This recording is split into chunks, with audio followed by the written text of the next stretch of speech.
एक कॉलोनी में एक पार्टी का आयोजन हुआ जिसमें कॉलोनी की सभी शादीशुदा जोड़ों को बुलाया गया।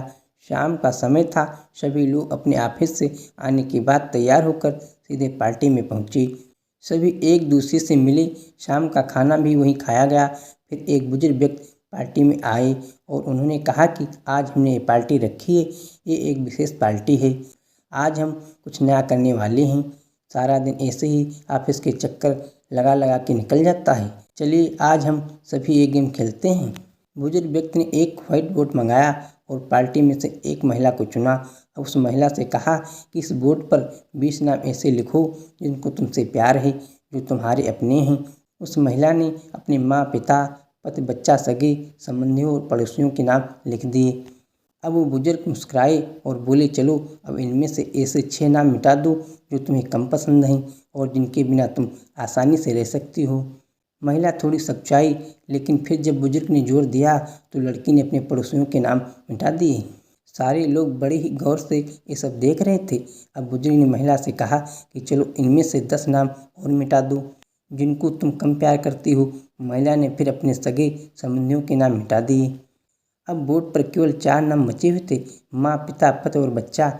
सारे लोग दिल थाम के बैठे हुए थे कि सहसा ही बुजुर्ग ने फिर विनती की कि बेटी इनमें से 2 नाम और मिटा दो। गेम तो महिला खेल रही थी, लेकिन वहाँ उपस्थित सभी लोगों की सांस मानो अटकी हुई थी। बहुत जोर देने पर महिला ने रोते हुए अपने माँ बाप का नाम बोर्ड से मिटा दिया। बोर्ड पर अब केवल 2 नाम थे और पति और बच्चा। अब बुजुर्ग ने फिर कहा, शाबाश बेटी, चलो अब इनमें से एक और नाम मिटा दो। वो महिला बड़ी ही असमंजस में फंस गई, लेकिन फिर बुजुर्ग ने हौसला दिलाया कि यह सिर्फ एक गेम है, तुम एक नाम और मिटाओ। महिला आगे बढ़ी और उसने अपने बच्चे का नाम मिटा दिया। अब बोर्ड पर केवल उनके पति का नाम था। अब बुजुर्ग ने उस महिला को वापस अपनी सीट पर बैठने को बोल दिया और अब वहाँ बैठे सभी लोगों से बुजुर्ग ने सवाल किया कि ऐसा क्यों हुआ कि केवल पति का नाम ही इस बोर्ड पर रह गया, लेकिन किसी से जवाब नहीं दिया गया। बुजुर्ग ने वापस उस महिला को बुलाया और पूछा कि अपने पति का नाम ही बोर्ड पर क्यों छोड़ा। आपके माता पिता ने आपको जन्म दिया है, आपने उनका भी नाम मिटा दिया और जिस बच्चे को आपने अपनी कोख से जन्म दिया है उसका भी नाम आपने मिटा दिया, ऐसा क्यों?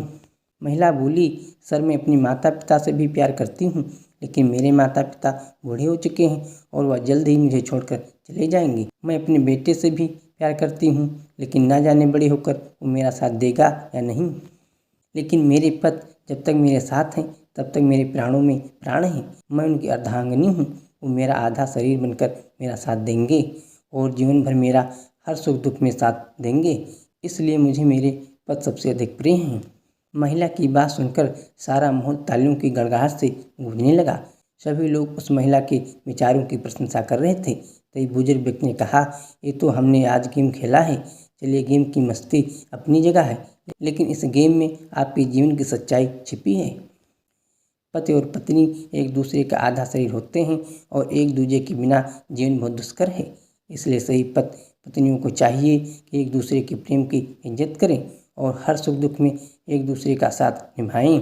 तभी विवाह का असली अर्थ सार्थक होगा।